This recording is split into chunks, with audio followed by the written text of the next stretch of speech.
UPG पाठशाला हिंदी में आपका स्वागत है। मैं अर्चना वर्मा दिल्ली विश्वविद्यालय के मिरांडा हाउस के हिंदी विभाग से सेवानिवृत्त एसोसिएट प्रोफेसर। आज हम प्रश्न पत्र स्त्री लेखन के अंतर्गत स्त्री अस्मिता और स्त्री विमर्श विषय पर चर्चा करने वाले हैं। इस चर्चा के बाद आप विमर्श और अस्मिता का अर्थ बता सकेंगे, अस्मिता की राजनीति को समझ सकेंगे और स्त्रीवादी अस्मिता क्या है इसे समझ सकेंगे। अस्मिता और विमर्श ये उत्तर आधुनिक और उत्तर संरचनावाद की वे बौद्धिक व्यवहार में प्रमुख और केंद्रीय बीज शब्द बन गए। कभी जो प्रतिष्ठा, वर्ग, वर्गहित, वर्ग चरित्र आदि अवधारणाओं के पास हुआ करती थी, वो आज अस्मिता के हिस्से में है। विमर्श ने आलोचना की जगह ले ली है। वैचारिक बहुलतावाद उसका मूल मंत्र है। दोनों मिलकर अस्मिता विमर्श के घटक बनते हैं। अस्मिता और विमर्श दोनों का एक सक्रिय राजनीतिक आयाम है और एक साहित्यिक अनुषंग भी। वर्तमान में हिंदी साहित्य में स्त्री विमर्श के क्षेत्र में काफी कुछ लिखा जा रहा है।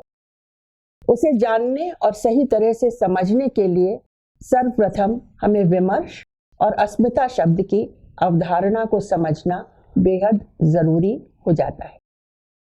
इस अध्याय में इन दोनों शब्दों के व्यापक अर्थ को बताया जा रहा है, जिससे कि आगे की इकाइयों में इन शब्दों का व्यवहार होने पर इनका बोध आसानी से हो सके। हिंदी शब्दकोशों में विमर्श का हमारे विवेच्य विषय से जो संबंधित अर्थ है वो है विचार, विवेचन, परीक्षण, समीक्षा, गुण दोष मीमांसा, परामर्श, तर्क, ज्ञान। विमर्शवादी का अर्थ है तर्कपरायण व्यक्ति। विमर्शन में भी तर्क, वितर्क, परीक्षण, समीक्षा के अर्थ निहित हैं।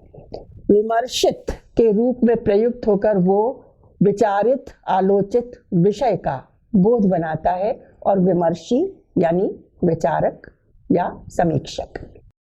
इस शब्द की एक वर्तनी विमर्श षटकोण वाले श के साथ भी है, जिसके अर्थ में भी विचारणा, आलोचना के अलावा उद्वेग, क्षोभ, व्याकुलता भी शामिल हैं।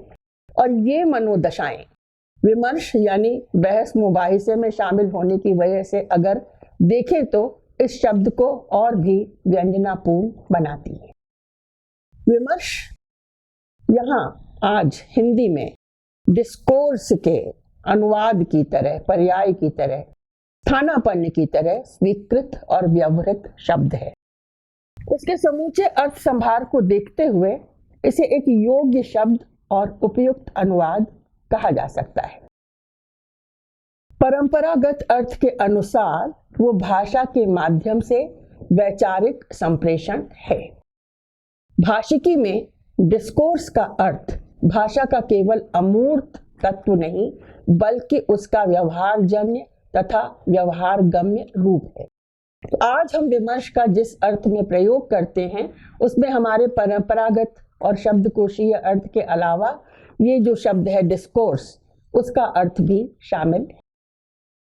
डिस्कोर्स लैटिन भाषा के डिस्क्यूरेरे शब्द से व्युत्पन्न है, जिसका अर्थ है दसों दिशाओं में चकराते दौड़ना, प्रायः अव्यवस्थित, कभी कभी स्वतोव्याघाती वक्तव्यों, साहचर्यों और रूपकों की ऐसी बनावट जिसमें वे कभी ठीक से संसक्त नहीं होते। विमर्श की प्रविधि समन्वित है, किसी एक विषय वस्तु का अनेकशः विचारों और विधाओं के फैलाव में गतिमान होना समन्विति ये है। अभिव्यक्ति का कोई भी रूप और धारा विमर्श के इस फैलाव में आपको सक्रिय मिल सकती है। सामान्य वार्तालाप, नेता का भाषण, अभिनेता का संवाद, चिट्ठी, व्रत कथा, पॉप और पल्प किस्मों के साहित्य से लेकर गंभीर शुद्ध साहित्य तक के अलावा इतिहास, राजनीति, समाजशास्त्र, समाज कार्य, भाषा शास्त्र, नृतत्व, संज्ञानात्मक मनोविज्ञान, अंतरराष्ट्रीय संबंध, मानवीय भूगोल, संप्रेषण विज्ञान, अनुवाद शास्त्र आदि एकेडमिक अनुशासन वगैरह तक सब कुछ विषय वस्तु के साथ संबद्ध किया जाकर विमर्श में उद्धरणीय हो सकता है। विमर्श के प्रकारों की कोई हद नहीं, वो किसी भी केंद्रीय विषय वस्तु पर विस्तृत व्यवस्थित विचार भी है और विचार की प्रक्रिया भी। ऊपर गिनाए सभी विषय क्षेत्रों में से प्रत्येक अपने आप में एक विमर्श भी है और विमर्शकर्ता की क्षमता और विशेषज्ञता के अनुसार किसी भी दूसरे विमर्श में उद्धृत भी किया जा सकता है। विमर्श का राजनीतिक पक्ष कर्मवाद है। कर्मवाद शब्द का अर्थ यहाँ कर्मफलवाद नहीं, सामूहिक कर्मठता का विश्वास और आचार है। एक्टिविज्म का हिंदी पर्याय समझ लीजिए। पर्यावरण, विकास, विस्थापन आदि हमारे समय के कुछ अन्य भी कर्मवादी विमर्श हैं, लेकिन आमतौर से विमर्श की कर्मवादिता अस्मिता विमर्शों के साथ जुड़ी हुई है। विमर्श में अपने देश काल में फैलने और छा जाने की प्रवृत्ति होती है। कोई युग जिन सवालों या वस्तुओं से जूझ रहा होता है, उससे जुड़े बौद्धिक विमर्श और कर्म व्यवहार को मिलाकर देखें तो उसे उस विशेष अवधि में उस देश काल का अंतःकरण या मुखर अवचेतन कहा जा सकता है। उदाहरण के लिए दिसंबर 2012 के दामिनी के हत्याकांड की देशव्यापी प्रतिक्रियाएं देखें।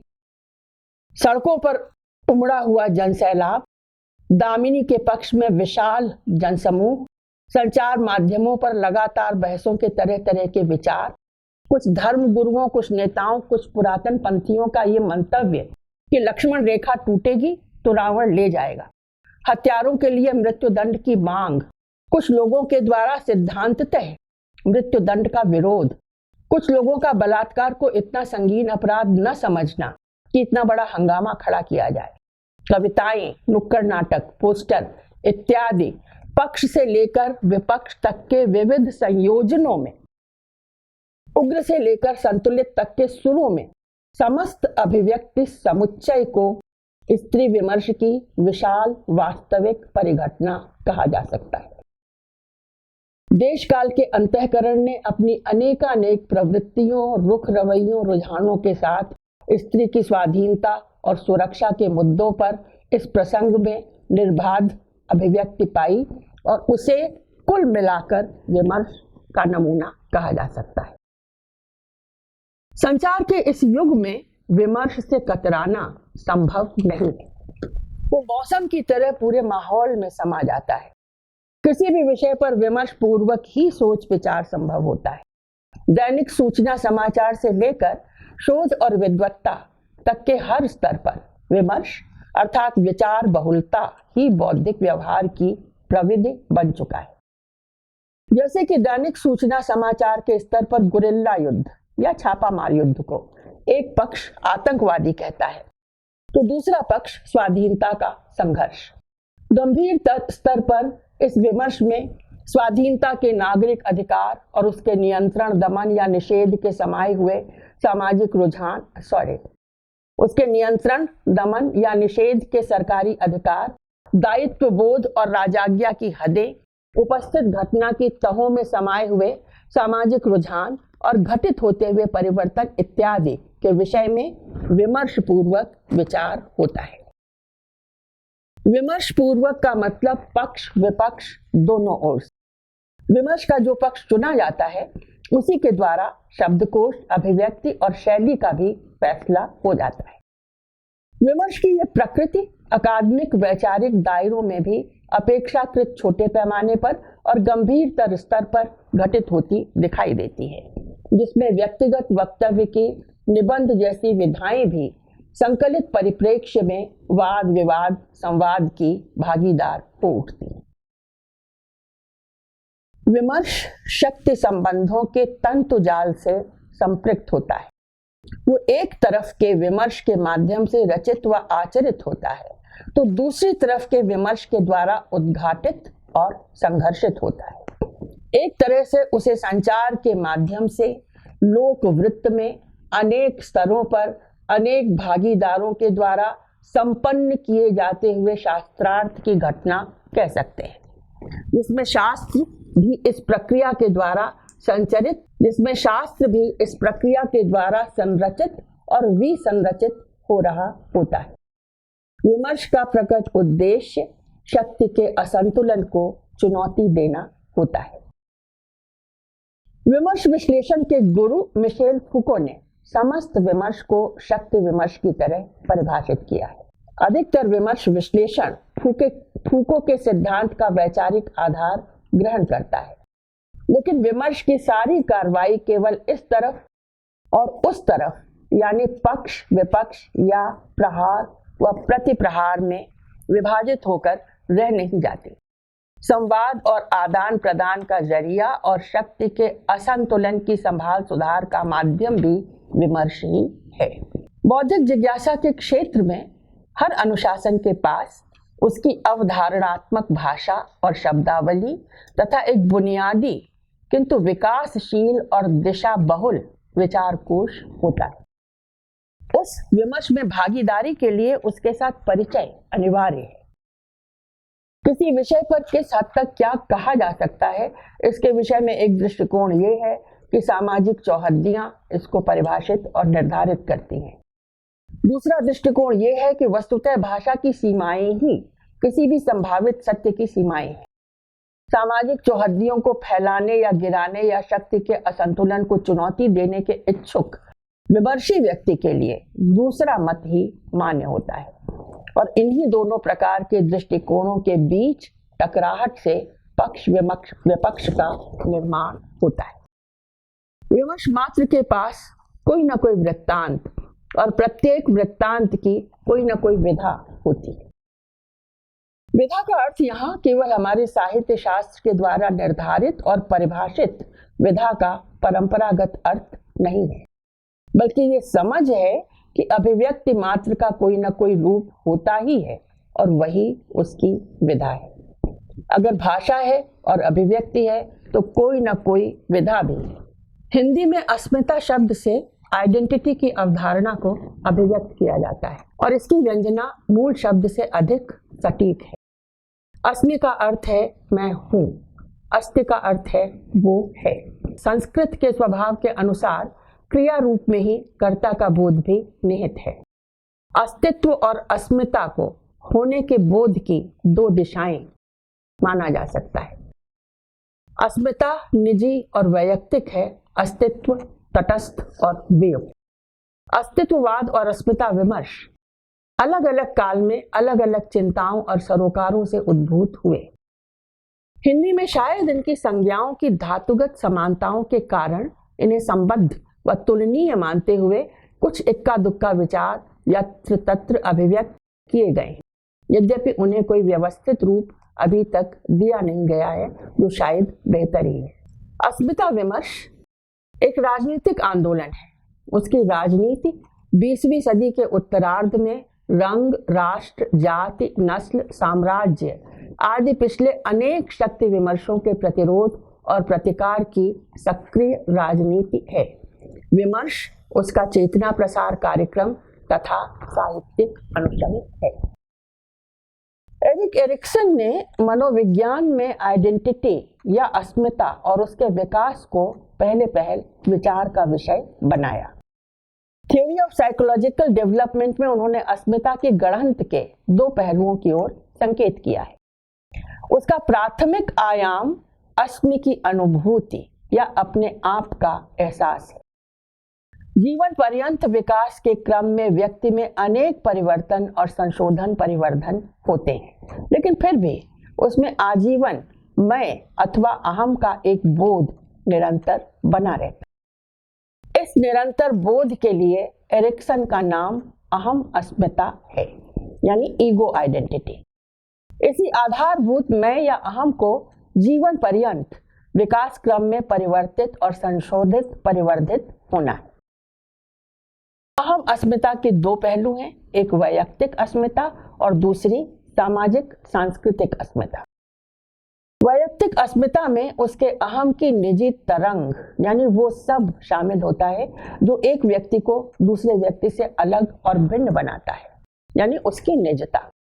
सामाजिक व सांस्कृतिक अस्मिता में संस्कृति द्वारा निर्धारित वे अनेक सामाजिक भूमिकाएं आती हैं जो किसी व्यक्ति को निभानी होती हैं। इनके द्वारा व्यक्ति दूसरे व्यक्तियों से जुड़ता और उनके समान होता है।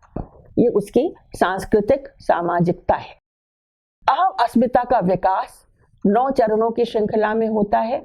ये चरण बढ़ती हुई उम्र के समानांतर उत्तरोत्तर जटिल होती हुई निजी और सामुदायिक चुनौतियों की प्रतिक्रिया में अस्मिता के विकास और निर्माण के चरण हैं। किशोरावस्था में पहुंचने के बाद एक व्यावहारिक सांस्कृतिक बोध का निर्माण और अर्जन एक आत्मसजग दायित्व है। हो सकता है कि बचपन में अर्जित संज्ञानों को पुनर्योजित करने में कोई असमर्थ रह गया हो। उसकी अस्मिता की दशा विकीर्ण अथवा बिखरी हुई होती है। कोई ऐसा भी हो सकता है जो अपने आदिम संज्ञानों से रचित अस्मिता को बिना किसी सवाल के जस का तस बचाए रखे। उसकी अस्मिता की दशा अवरुद्ध होती है। विकीर्ण अस्मिता और अवरुद्ध अस्मिता संरचना और विकास की दृष्टि से अपर्याप्त रह जाने वाली दशाएं। एरिक्सन के अनुसार एक सबल अहम अस्मिता का विकास और समाज व संस्कृति के साथ उसकी सुस्थिर समन्विति का परिणाम एक सामान्यतः सबल अस्मि का बोध होता है। अहम अस्मिता, वैयक्तिक अस्मिता तथा सामाजिक सांस्कृतिक अस्मिता का सुस्थिर समायोजन अस्मिता के पूर्ण विकास की कुंजी। इन तीनों तत्वों में से किसी में भी कोई अपर्याप्तता हो तो अस्मिता के संकट या उलझाव की संभावना बढ़ जाती है। इन तीनों से संयुक्त अस्मिता के 2 स्तर होते हैं, अहम यानी मैं तथा मम और माम यानी मेरा और मुझको। अहम के मनोविज्ञान में भी इस प्रश्न की छानबीन होती है कि वैयक्तिक अहम स्वत्व खुद को सामाजिक परिवेश से कैसे जोड़ता है। ये सामान्य मनोवैज्ञानिक परंपरा का सामाजिक मनोविज्ञान है। इसका फोकस समूह के भीतर व्यक्ति की मानसिक दशाओं, घटनाओं और उनके संदर्भ में उसके आचरण की व्याख्या पर केंद्रित रहता है। वो व्यक्ति पर फोकस रखते हुए उसके समाजीकरण का अध्ययन करता है। लेकिन समाजशास्त्रीय परंपरा का सामाजिक मनोविज्ञान वैयक्तिक संज्ञान और सामूहिक व्यवहार के संयुक्त पर अस्मिता के मुद्दे की जांच करना चाहता है। सामूहिक व्यवहार पर फोकस रखते हुए वैयक्तिक आचरण का अध्ययन करता है। व्यक्ति को किसी अस्मिता समूह की सदस्यता से स्वाभिमान का सकारात्मक बोध मिलता है। किसी समुदाय में अपने लगाव और अपनत्व के लिए जगह मिलती है। अपने लोग और अंदर के लोग जैसा दायरा बनता है और बृहत्तर सामाजिक समूह में भीतर के या अपने लोगों के संज्ञान से लोगों के मूल्यांकन में पक्षपात का फर्क पड़ जाता है। जीवन में ऐसी सामाजिक स्थितियों का सामना भी करना पड़ सकता है जिनकी वजह से किसी को अपने जन्मजात समुदाय से अलग अहम अस्मिताओं के साथ जुड़कर किसी अलग समुदाय का सदस्य और उसके गठन का भागीदार बनना पड़े। कभी किन्हीं स्थितियों में हाशियों पर चले जाने या डाल दिए जाने का एहसास विभिन्न अस्मिता समूहों और अहम अस्मिताओं के बीच आवागमन का कारण बन सकता है। इसी वजह से एक व्यक्ति अनेक आत्म छवियां भी गढ़ ले। अस्मिता का एक हिस्सा आत्म छवि का है, यानी व्यक्ति जो स्वयं होना चाहता है या जैसा वो खुद को देखता समझता है, यह उसका आदर्श स्वयं है। दूसरा हिस्सा अन्य छवि का है, अर्थात जैसा कि अन्य उसको देखते समझते या अपनी प्रत्याशा का बोझ उस पर रखकर उसे वैसा बनने को विवश, सीमित, प्रेरित करते हैं। आदर्श स्वयं और सीमित स्वयं के बीच के फासले की वजह से अस्मिता में विभक्ति होती है। शैक्षणिक पृष्ठभूमि, व्यावसायिक प्रतिष्ठा और भूमिकाएं और परिवेश अस्मिता के निर्माण को प्रभावित करते हैं। आत्म सजगता और विवेक के जरिए मनुष्य अस्मिता को मनचाहे सांचे में ढालने की और स्वयं को बदलने की क्षमता रखता है। फ्रायड और लाकां के विपरीत एरिक्सन आत्म अथवा स्वत्व की गढ़ंत को नियति के हवाले कर देने का विषय नहीं मानते और आधुनिक स्तर पर ये जो अस्मिता का अर्थ है वो विशेष रूप से स्त्री विमर्श के और उन सब अस्मिता समुदायों के लिए महत्वपूर्ण है जो अपना सत्य, अपना यथार्थ, अपनी नियति, अपना भविष्य बदलने के लिए प्रयत्नशील हैं। अस्मिता की राजनीति का आधार सामाजिक या सामुदायिक अस्मिता होती है।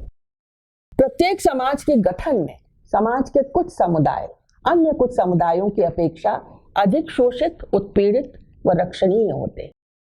अस्मिता की राजनीति का अर्थ ये है कि ऐसे परस्पर समान हितों वाले उत्पीड़ित, शोषित व संकटापन्न स्थानीय सामाजिक समुदाय एक राजनीतिक इकाई के रूप में अपना गठन करते हैं। अपने हितों की रक्षा में चेतना प्रसार, प्रतिरोध, प्रतिकार तथा अपने हिस्से के वर्चस्व की मांग आदि कार्यक्रमों के लिए एकजुट होते हैं।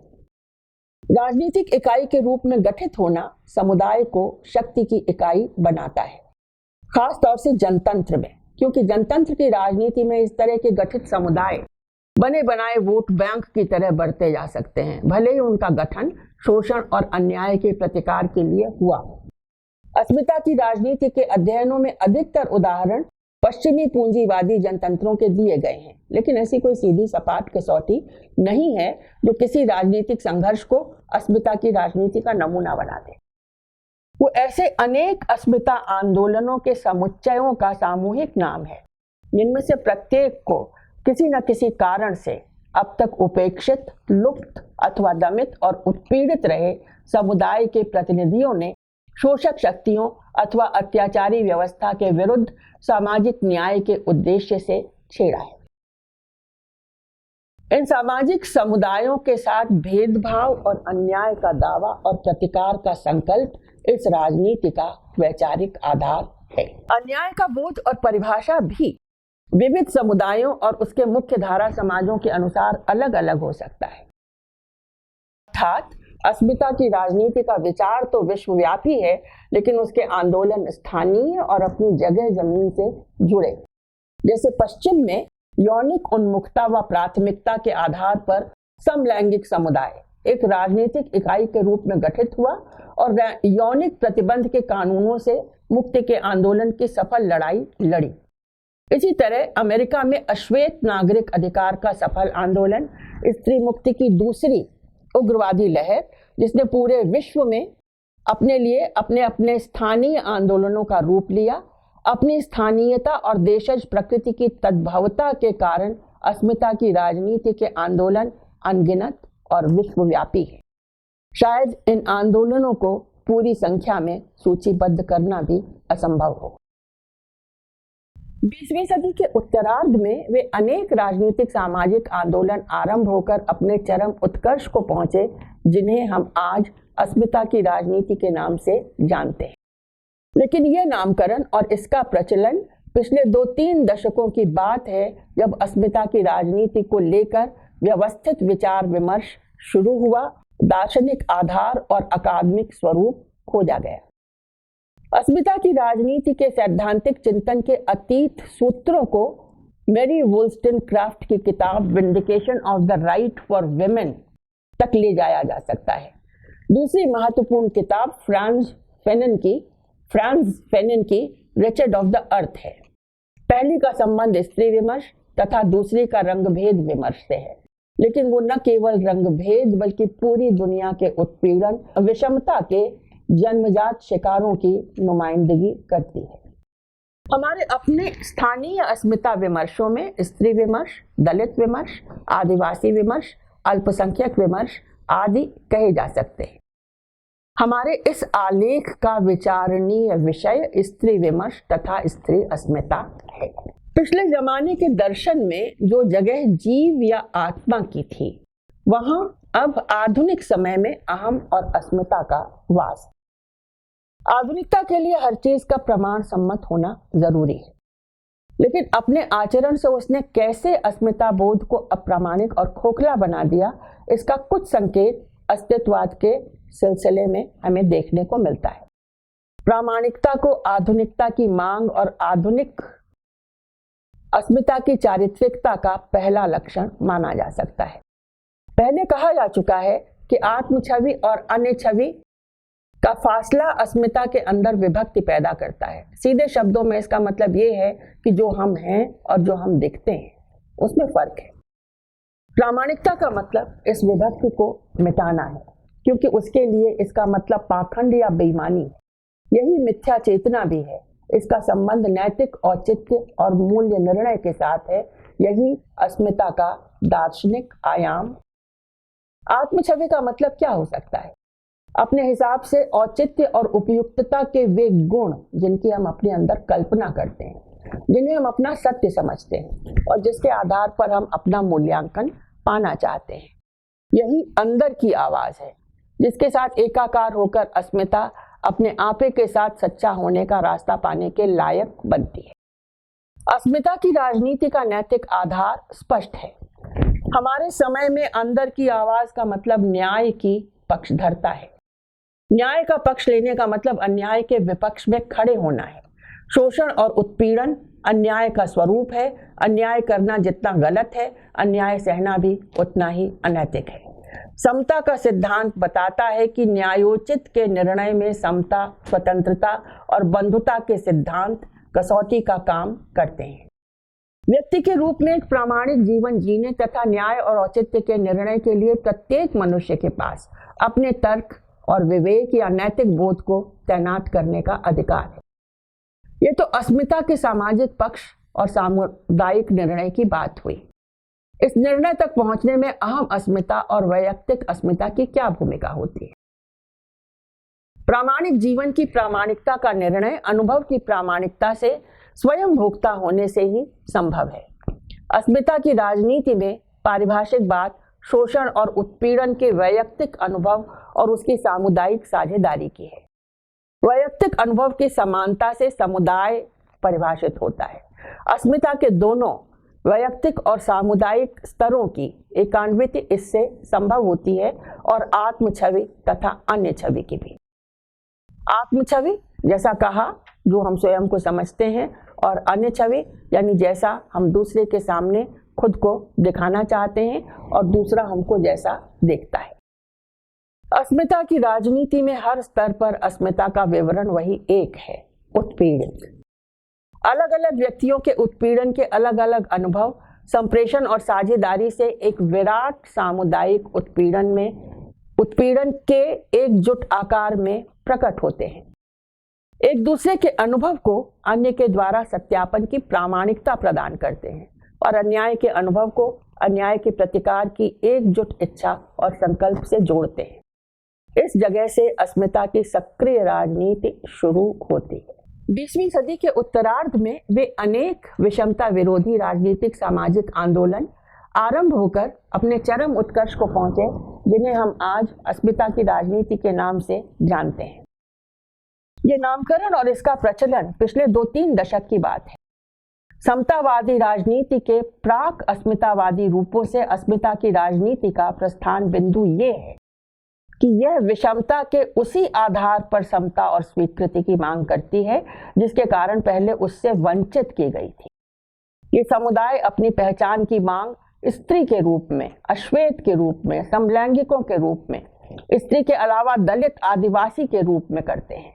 मांग अब ये नहीं है कि साझे के मानवीय लक्षणों के आधार पर उन्हें किसी सार्वभौम मानवता में शामिल कर लिया जाए। न यह अब अंतरों के बावजूद सम्मान की मांग है, बल्कि अपने भिन्न रूप में ही एक आग्रह पूर्वक अपनी भिन्नता के लिए सम्मान की मांग है। ये एक साथ एक समुदाय के रूप में अपनी समानता और दूसरे समुदायों से अपनी भिन्नता की परिभाषा का आग्रह भी नहीं। वैयक्तिक और लघुतर समुदायों के स्तर पर भी भिन्नता के लिए सम्मान को कायम रखते हुए ही वो किसी उद्देश्य के लिए एकजुटता का संकल्प है। तो इस तरह संक्षेप में अगर हम देखें तो ये विमर्श एक तरफ और अस्मिता दूसरी तरफ एक दूसरे से जुड़ते हैं और अस्मिता विमर्श का निर्माण करते हैं। और हम जिस विमर्श की आज बात कर रहे हैं, अस्मिता विमर्श के जिस स्वर की, वो स्त्री विमर्श है। तो स्त्री अस्मिता और स्त्री विमर्श ये हमारे लिए विचारणीय होते हैं। अस्मिता की राजनीति से जुड़े अन्य सामाजिक आंदोलनों के विमर्शों की तरह स्त्री विमर्श ने भी स्त्रीवादी आंदोलन को वैचारिक और रचनात्मक साहित्य राशि द्वारा सैद्धांतिक आधार, भावात्मक अभिव्यक्ति और वैचारिक पोषण दिया है। स्त्री विमर्श की भूमिका भी इन अन्य रक्षणीय सामुदायिक अस्मिताओं के विमर्शों की तरह अपनी प्रकृति, उद्गम और भविष्य से जुड़े सवालों को उठाकर लोकवृत्त में लाने की है। अस्मिता की राजनीति जिन दिनों आंदोलन के रूप में प्रत्यक्ष प्रकट नहीं रहती, उन दिनों में अस्मिता विमर्श के अवतार में बाकी रहती है। अस्मिता विमर्श उसकी राजनीति का साहित्यिक अनुषंग है। विमर्श के रूप में वो एक सामाजिक आंदोलन का रूप ले लेता है। स्त्री विमर्श में समय समय पर विकसित और स्फटिकवत होने वाली अवधारणाएं अपने काल संदर्भ में पितृसत्ता के पूर्वाग्रहों के प्रतिकार को उद्दिष्ट है। स्त्री विमर्श के अस्मिता कार्यक्रम को मोटे तौर पर दो हिस्सों में बांटा जा सकता है। पहले सूत्र का संबंध स्त्री की वैयक्तिक अस्मिता के निर्माण का कार्यक्रम है और दूसरे सूत्र का संबंध निजी अस्मिता को सामुदायिक अस्मिता के साथ जोड़ने का कार्यक्रम है। स्त्री विमर्श की एक दिशा बहिरंग संसार की ओर है। इस संसार की शक्ति संरचना सामाजिक व्यवहारों और उसके भौतिक प्रभावों में दिखती है। वहां स्त्री विमर्श पितृसत्ता के पूर्वग्रहों के जवाब और अपने लिए जगह बनाने के अभियान में बोलता है। दूसरी दिशा उसकी आत्मपरकता के अंतरंग संसार की ओर है। वो प्रायः मनोवैज्ञानिक स्त्री विमर्श है। स्त्री के अंतःकरण की रचना और निजत्व की तलाश उसका अंतरंग अभियान है। तो स्त्री की अस्मिता के निर्माण में तरह तरह के दबाव काम करते हैं। पारिवारिक प्रशिक्षण, सामाजिक परिवेश, स्त्री को निम्नतर अस्तित्व, संपत्ति, उपभोग वस्तु, केवल प्रजनन यंत्र मानने की प्रवृत्ति, या फिर अपने सांस्कृतिक परिवेश के वे वृत्तांत जो स्त्री के त्याग बलिदान का महिमा मंडन करते हैं या फिर उसको आत्महनन के एवज में देवी सम ठहराते हैं। इन दबावों का थोड़ा बहुत जायजा लिया जा सकता है। इन दबावों के द्वारा नारीत्व की एक आदर्श प्रतिमा की गढ़ंत होती है, जिन्हें वास्तविक मानकर स्त्री को उनके अनुरूप ढाला जाता है। एक जीवित सांस लेते व्यक्ति को एक जड़ सांचे में अटाने के लिए काटा छाटा जाता है और इसे वो आत्मछवि बना लेती है। इन सांचों से लड़ना संस्कृति से लड़ना है। इस लड़ाई में एक पक्ष के लिए वे संस्कार हैं, दूसरे पक्ष के लिए सांस्कृतिक जड़ताओं के अवशेष। एक पक्ष सांस्कृतिक जड़ता पर कुठाराघात करता है, दूसरा उसे अपने संस्कारों पर प्रहार की तरह ग्रहण करता है। ये एक लंबी और कठिन लड़ाई है। चेतना प्रसार के लक्ष्य और सक्रिय कार्यक्रम द्वारा विमर्श इसका सबल और कारगर हथियार बनता है। इस मंतव्य को सिद्धांत के रूप में अभिव्यक्त करने वाला सूत्र बना स्त्री होती नहीं है, बनाई जाती है। स्त्री पुरुष का जन्मजात अंतर केवल शारीरिक है। स्त्रीत्व और पौरुष की रचना इतिहास और समाज ने की है।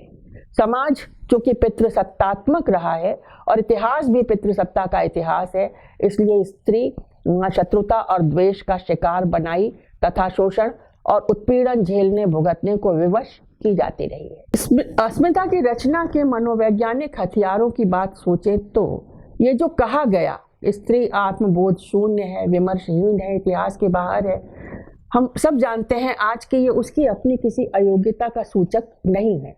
उसके खिलाफ पितृसत्ता का षड्यंत्र है। इस सिलसिले में हमने फ्रायड और लाकां को अक्सर बहुत विस्तार से देखा, पढ़ा, जाना, समझा है। लेकिन जहाँ तक उसकी अस्मिता की रचना की बात है, शायद एरिक एरिक्सन को हमें अधिक समय देकर, अधिक ध्यान देकर, अधिक मूल्य देकर नए सिरे से पढ़ना और देखना चाहिए। उन्होंने बावजूद इसके कि वे लकां के समकालीन और फ्रायड के अनुयायी थे, लेकिन अस्मिता के विकास का उनका मॉडल स्त्री अस्मिता के विकास के लिए अनुकूलित किया जा सके इसकी संभावना है, क्योंकि वे स्त्री के विरुद्ध के अर्थ में पुरुषवादी नहीं। उन्होंने अस्मिता के विकास में सामाजिक अनुभवों के आजीवन प्रभाव को स्वीकार किया है। और माना है कि अहम अस्मिता यानी स्वयं का सजग बोध हमारे सामाजिक लेन देन से विकसित होता है। इस लेन देन से निरंतर नई सूचना और अनुभव का अर्जन होता है और हमारी अस्मिता निरंतर विकसित और परिवर्तित होती रहती है। अहम अस्मिता के अलावा सक्षमता का एहसास भी व्यक्ति के कर्म और व्यवहार को प्रेरित करता है। वे मानते हैं कि विकास का हर चरण जीवन के किसी क्षेत्र में सक्षमता के अर्जन का अवसर है। उस चरण को सही ढंग से संभाल पाने का अर्थ अपनी जिंदगी और परिस्थिति पर नियंत्रण की क्षमता का बोध होता है। यह आत्मशक्ति या ईगो स्ट्रेंथ है। अगर उस चरण को संभाला ना जा सके तो व्यक्ति एक तरह से अपर्याप्तता और अक्षमता के बोझ से ग्रस्त हो जाए, इस बात की संभावना भी उतनी ही प्रबल होती है।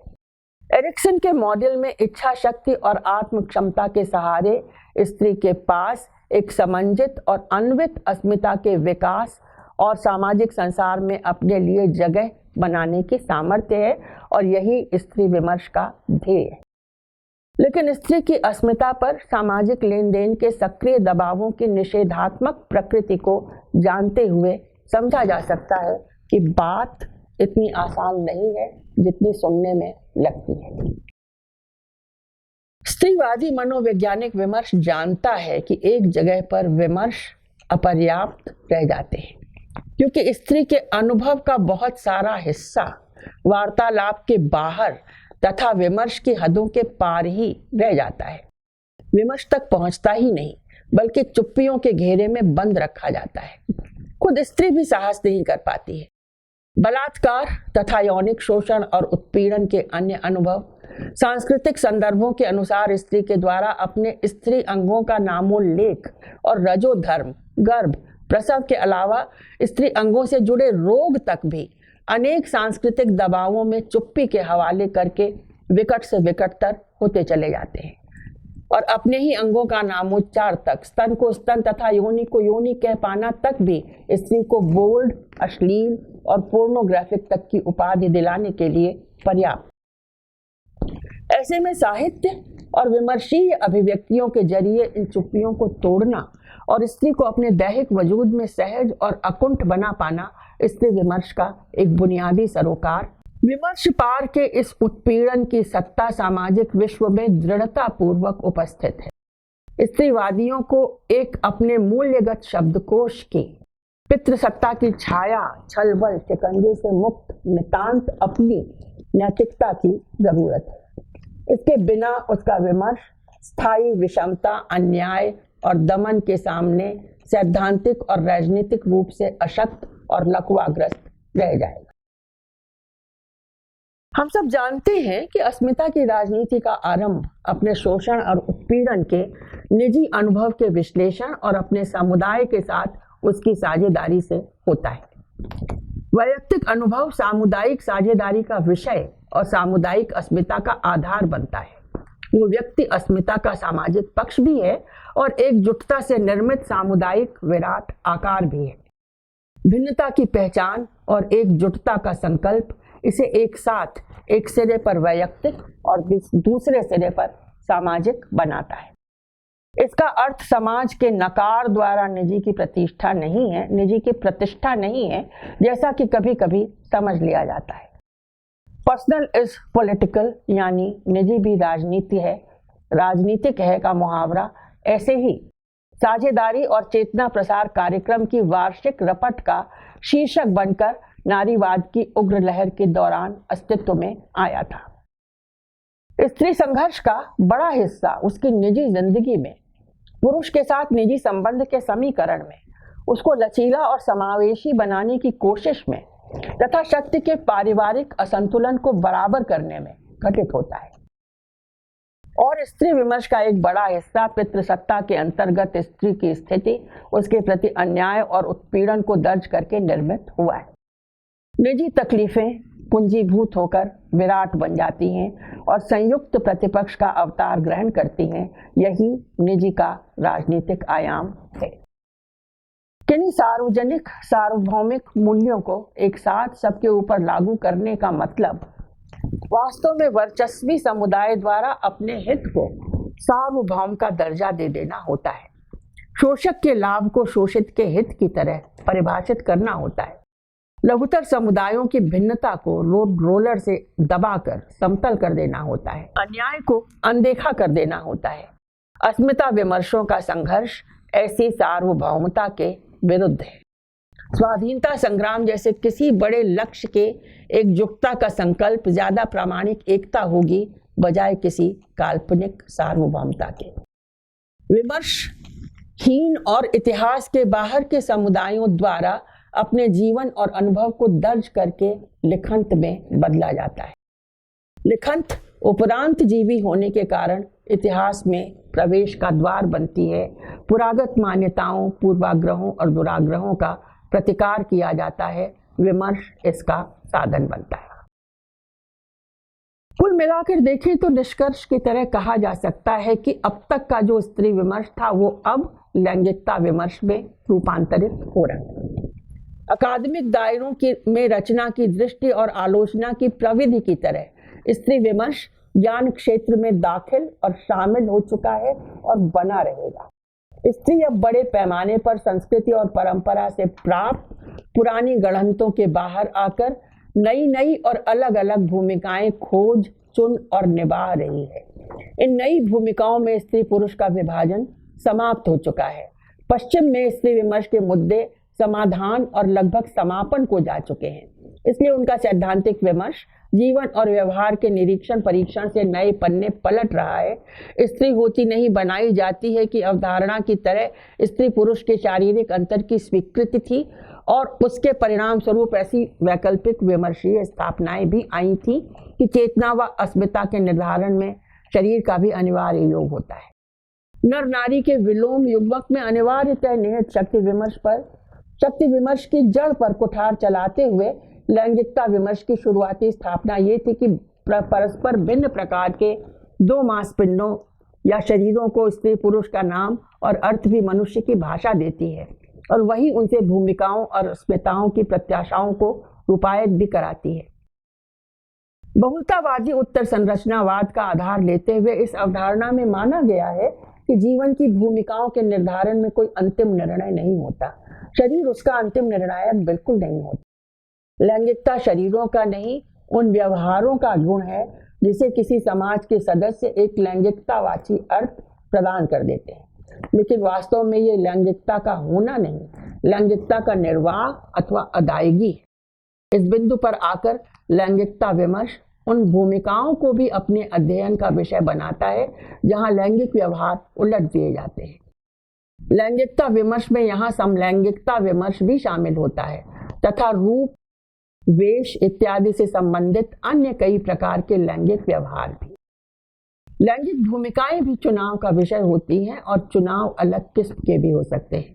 भूमिका निर्वाह अथवा अदायगी के रूप में लैंगिकता का विचार पितृसत्ता के तख्ता पलट, विध्वंस, तोड़फोड़ की प्रक्रियाओं के लिए अवधारणात्मक समझ के महत्वपूर्ण आधार देता है।